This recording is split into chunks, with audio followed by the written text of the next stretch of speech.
Sid, anything to add? Another way to get this right the first time is to hold the drillers responsible. And one way that I'm trying to do this as a state representative, is to require the drillers to post performance bonds per well, where these bonds stay here, and if there's damage to the environment down the road, we have money to reclaim these lands.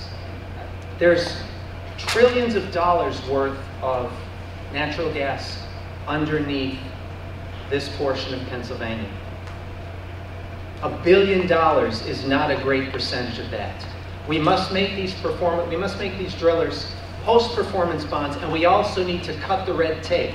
We must make these performance bonds and the money available to the municipalities that are being damaged, and we can't make them wait 6 years. It has to be available immediately, and it has to be there when it's needed to reclaim these lands. Now let's talk about the severance tax. Do you support or oppose a severance tax? And if so, is the 10% rate appropriate? Why or why not? And Dan, the question goes to you. Back in February and through the primary, I stated that I was against a severance tax. And the reason for it was, as I was looking at the job opportunities and the economic impact that it would have on our area. And at no time did I question that the first priority was protecting the environment. But what I have found is that the speed that we're moving ahead with this Marcellus shale, that we do need to place a severance tax on the gas companies. And so I would be in favor of placing a severance tax on, but we have to use it for the right purposes. We have to allocate a certain amount of money to provide for the inspectors that we need to have. So we have the inspectors in the field making sure that things are done right. We have to provide for a certain amount of that, a large portion of that money to remain locally here to take care of the infrastructure that will be damaged, the roads, the bridges that are going to be pounded on by the heavy truck traffic. And thirdly, I think that we need to make sure that we have money available for individuals to test their wells. For a proper well testing, that would hold up in court, it's about $600. The average person cannot afford that. We need to make sure that we provide that funding so we can protect our wells. We have a situation just down the road here with precision plating, and it's taken 26. They've been in litigation for 26 years, and they still do not have anything to protect their or to replace the water that they've lost. So I would be in favor at this point in time. And I don't know that the 10% is a reasonable number. We need to make sure that we're competitive with what other states are placing on. Sid, the same question to you. I am for taxing our natural gas drillers. I think the average across the United States, where there are states in which drilling is being conducted, it's 7%.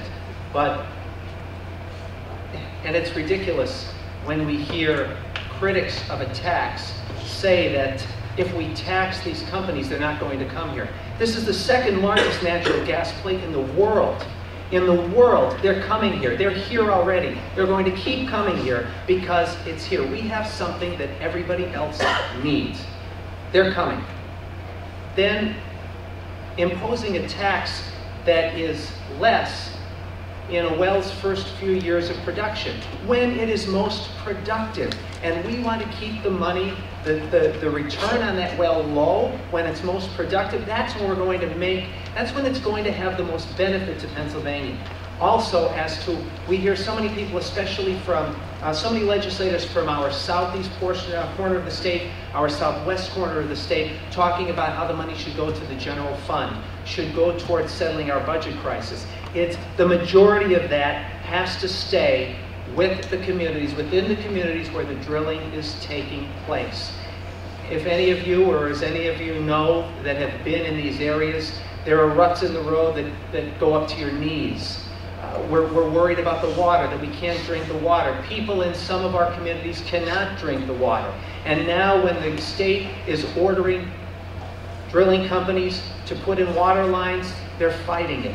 This can't happen. This money has to stay within the communities for the infrastructure to solve the problems, to help reclaim the land so that the people don't have to be paying out of their own pockets. And I also agree with some sort of a break for those, or some sort of a rebate or reimbursement for those who have their water tested.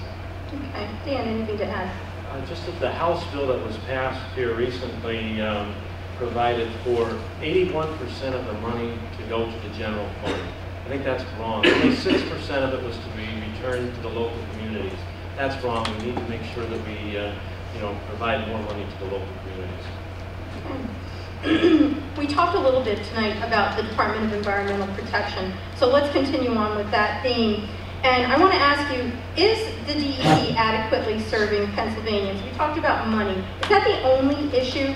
Why, if they are not serving us adequately, then are there other issues besides money that need to be addressed? And what would you propose to improve? And Sid, the question goes to you. Well, I think the DEP is doing their job, but again, do they have the manpower to do this job?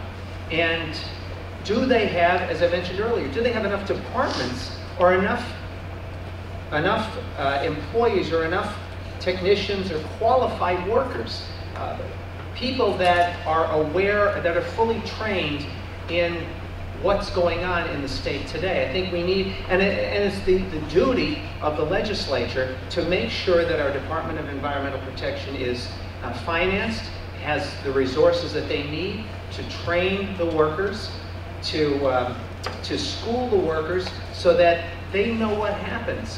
They know what's going on when they go out there, and they're among our communities, they're within our communities, they're in the state, and they're inspecting, and they're investigating whatever is going on. We just have to make sure that they're fully trained, that they're fully staffed, and that they're fully financed. Dan, the same question to you. Well, the DEP certainly needs to have additional monies to make sure that they are adequately have the adequate force to go after violations. But there has to be stronger penalties against those violators. And when we get an issue, it needs to be done more timely. For it to take 26 years with precision plating, and there's no solution at this point yet, something has to be pushed because of all the regulations or all the legal maneuvers that take place. We need to somehow eliminate those legal maneuvers and provide for more teeth and strength within the DEP. Sid, anything to add? We also have to, as I mentioned earlier, we also have to allow the DEP to enforce the rules of Pennsylvania. There have been cases in the past where the DEP issued a ruling, penalized companies. The companies turned around and sued the DEP and won, and the DEP ended up paying. We have to, as I mentioned before, to repeat the term, give our Department of Environmental Protection more teeth. They're going to have to, when they issue a ruling, when they come down with penalties, we have to allow them to enforce those penalties to the fullest. Thank you. We're going to move on now to fiscal policy, and Dan, you'll answer this question first. What are your budget priorities? And I'd like you to be specific with any cuts or increases that you propose, but I want you to avoid that generic, just wasteful spending category. Certainly everyone wants to cut the wasteful spending, but be specific about what you consider to be wasteful spending. The one issue that I would bring up immediately is that the Auditor General has said there is upwards of $1 billion in welfare fraud. You know, that we have to go after that and root those funds out. We have to move towards within each department of zero funding, and starting with a zero fund and then working through so that each dollar is spent wisely in each department, and ask and require them to make sure that they're spending their money and they're achieving their goals. And you know, if you look at each department and challenge them to provide savings, they can respond and give us the savings we need. Sid.